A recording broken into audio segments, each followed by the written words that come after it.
Good evening and welcome. For centuries, the world has watched with bated breath as the College of Cardinals convenes in Rome to elect a new pope.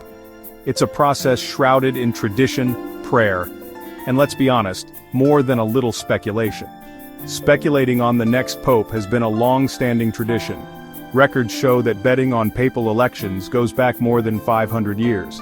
But as history proves, predicting the outcome of a papal conclave is no easy task. The Holy Spirit, as they say, works in mysterious ways. Back in 2013, Pope Francis himself was seen as an underdog, yet he emerged as the first pontiff from the Americas, reshaping the global church with his progressive tone and emphasis on humility. As the church prepares to choose a new leader, here's a look at some of the most discussed papabili, both conservative and liberal, who could follow in Francis's footsteps or take the church in a new direction. First, we turn to Cardinal Peter Erdo, a figure of considerable influence within the church. As the Archbishop of Esztergom Budapest and Primate of Hungary, Cardinal Erdo carries the weight of history on his shoulders. He's a scholar, a theologian, and a man who understands the complexities of faith in the 21st century. Erdo's views on church doctrine are rooted in tradition. He's been vocal about his stance on issues like immigration, divorce, and communion for remarried Catholics, aligning himself with a more conservative interpretation of church teachings. But what makes him particularly interesting is his ability to connect with different factions within the church. During the last conclave, Erdo's name was frequently mentioned as a potential candidate. He has strong ties to African bishops, a growing force within the church, and his ability to bridge the divide between Eastern and Western Europe could make him a unifying figure in a time of global uncertainty.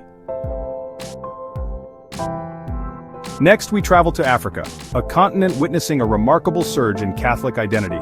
Cardinal Fridolin Ambongo Basungu, the Archbishop of Kinshasa, embodies this vibrant faith. A man of deep conviction, Cardinal Basungu has never shied away from expressing his views, even when they challenge the status quo.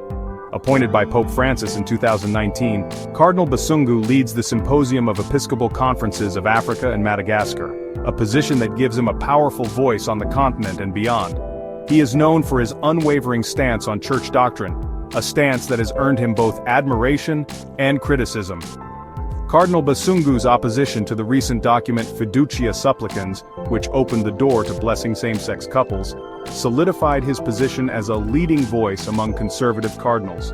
But his appeal extends beyond ideology. He is seen as a man of the people, someone who understands the challenges facing ordinary Catholics. Few figures within the Catholic Church inspire such strong reactions as Cardinal Raymond Leo Burke. An American cardinal who has never been afraid to speak his mind, Burke is a staunch defender of Catholic orthodoxy, a man who views the Church's teachings as timeless truths. Cardinal Burke's tenure as prefect of the Supreme Tribunal of the Apostolic Signatura, the Church's highest court, cemented his reputation as a brilliant legal mind and a guardian of tradition. He has publicly criticized Pope Francis's reforms on several occasions, expressing concern that they could dilute the Church's core values. This outspokenness has led to a strained relationship with Pope Francis, with reports of reduced responsibilities and even financial penalties. But Cardinal Burke's influence remains strong, particularly among traditionalist Catholics who admire his unwavering commitment to what he sees as the unchanging truths of the faith. Chapter 4, Cardinal Pietro Parolin, the Steady Hand. In the world of Vatican diplomacy, Cardinal Pietro Parolin is a name whispered with respect. As the Vatican's Secretary of State since 2013, Cardinal Parolin has been Pope Francis's right-hand man, a skilled negotiator navigating the complexities of global affairs. Cardinal Parolin's approach is one of quiet diplomacy. He prefers to work behind the scenes, building bridges and fostering dialogue. But his commitment to reform within the Church is undeniable. He has supported efforts to limit the Latin Mass, and has expressed openness to finding a more compassionate approach toward divorced and remarried Catholics. While Cardinal Parolin has been cautious on more controversial issues like same-sex blessings, he is widely seen as a pragmatist who understands the need for the Church to adapt to the realities of the 21st century while remaining true to its core values. Chapter 5. Cardinal Luis Antonio Tagle, the People's Cardinal. From the bustling streets of Manila to the hallowed halls of the Vatican, Cardinal Luis Antonio Tagle, known affectionately as Choling, brings a warmth and humanity that has captivated Catholics worldwide. His infectious smile and his message of compassion have earned him the nickname, the Asian Pope Francis. Cardinal Tagle's journey has been one of deep faith and unwavering service. He rose from humble beginnings to become the Archbishop of Manila, a position that allowed him to connect with the poor and marginalized. His focus on social justice and his tireless advocacy for the less fortunate have resonated far beyond the Philippines. As pro-prefect of the Dicastery for Evangelization, Cardinal Tagle has played a key role in shaping the Church's outreach to the world. His inclusive vision, his call for a more welcoming church, and his belief in the power of dialogue have made him a beacon of hope for many. Chapter 6. Cardinal Matteo Zuppi, the Reformer.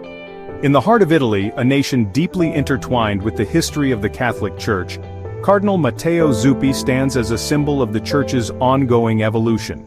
As the Archbishop of Bologna and the President of the Italian Bishops' Conference, Cardinal Zuppi is a man at the forefront of change.